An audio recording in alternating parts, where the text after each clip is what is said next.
Hi, I'm Roberta Blankmeyer, and I'm presenting on Jean-Jacques Rousseau. He was born in 1712 to a mother who was a Calvinist preacher's daughter from an upper-class family, and his father was a master clockmaker. They were citizens of Geneva, Switzerland, and his mother died only 9 days after his birth, leaving his father to raise him alone. And when he was about 10 years old, they had to flee the city of Geneva because of some legal dispute his father was engaged in. And the family ended up in France. And in France, and from then on, Jean-Jacques' life was more unstable. He was moving around a lot and at times was isolated. In his early youth, he was under the care of a pastor while working as an engraver. He converted to Catholicism as a young man and studied to become a priest. However, later converted to Calvinism in 1754 when he returned to Geneva. Geneva is known for Calvinism, and again, his grandfather was a Calvinist preacher. So it's not surprising that that is where he ended up. His early education from his father was built around political philosophy, like how important it is to be proud of your republic where you live, and he also would read to him from classics like Plutarch.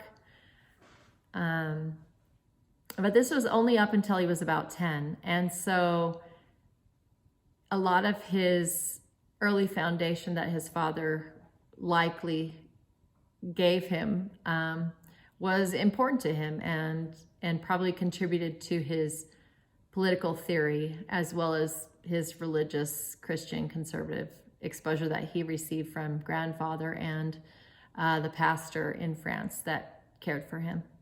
While living in Paris, he came across an article that discussed the purification of morals and asked the overarching question, if with all the advancements in knowledge, is humankind better off?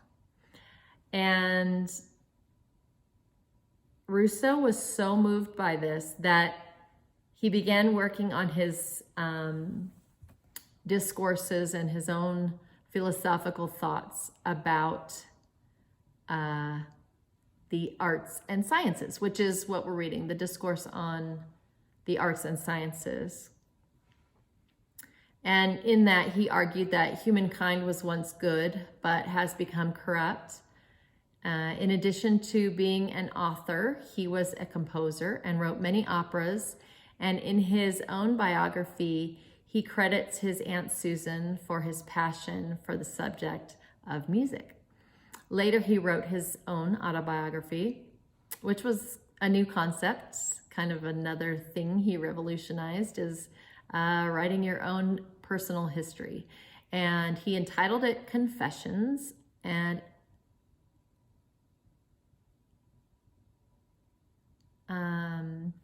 his ideas of common good and appealing to the masses were a foundational political thought that is still used today. He was one of the fathers of human rights and believed that freedom of all citizens is of the utmost importance, especially to establish a free society. And this changed or challenged the divine authority of monarchs, which was the tradition of the time. And it brought a lot of citizens in alignment with Rousseau's thoughts and created kind of a monarchy, or not a monarchy, but a revolution. And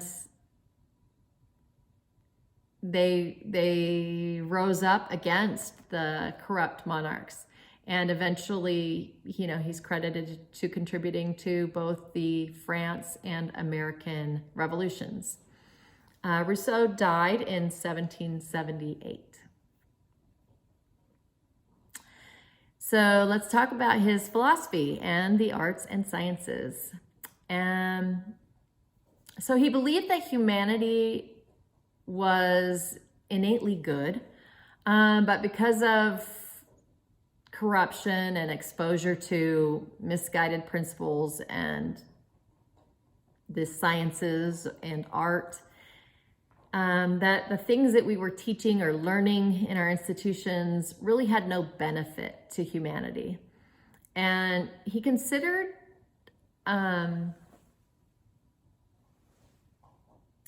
human kind to be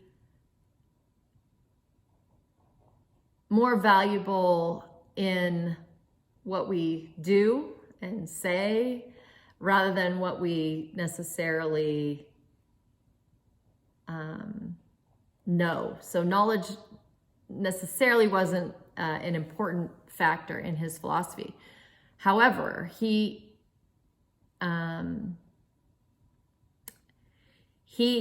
being the father of Romanticism, he reflects on a simpler time.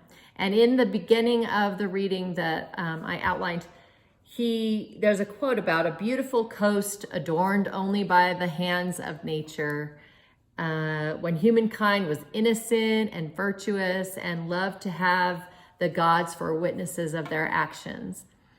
And now he's saying that this is a lost thing, right? This is something no more that can happen because of the growth of civilization.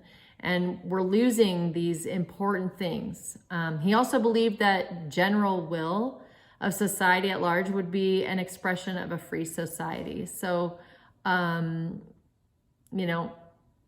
he was concerned that if we let our politicians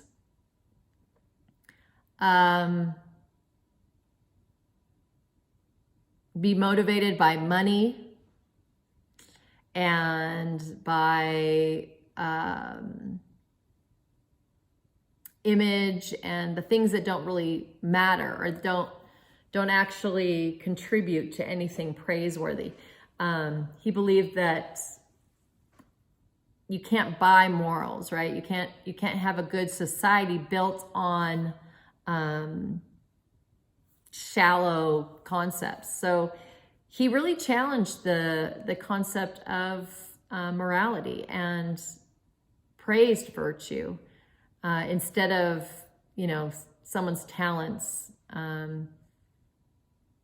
He believed that a virtuous society would be a strong society.